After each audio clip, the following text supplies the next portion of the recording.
राज्यातल्या कोणत्याही जिल्ह्यामध्ये जा, कुणी बिबट्याच्या दहशतीमध्ये आहे तर कुणी भटक्या कुत्र्यांच्या त्रासाने हैराण झाले। राज्य विधिमंडळाचं हिवाळी अधिवेशन झालं, त्यामध्ये कोणते प्रश्न सुटले हा आमचा प्रश्न आहे। अर्ध्याहून जास्त महाराष्ट्र बिबट्याने व्यापलेला आहे। उपायाच्या नावाने काहीतरी निरर्थक तोडगा काढून आमदारांनी वेळ मारून नेलेली आहे। आता हे कमी की काय, सो कॉल्ड पशुप्रेमी आणि प्राणीप्रेमी यांनी वेगळाच उच्छाद मांडलाय।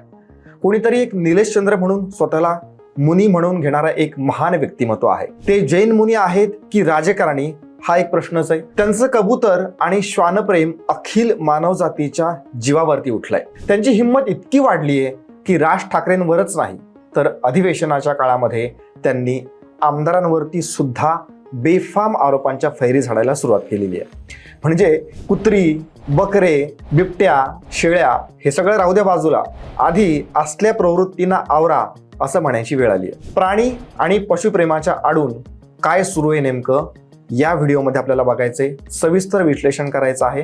त्यामुळे व्हिडिओ पूर्ण पाहून तुम्हाला काय वाटतंय या सगळ्या वादाबद्दल ते कमेंट करून सांगा। सोबतच व्हिडिओला लाईक, शेअर आणि चॅनलला सबस्क्राईब सुद्धा करा।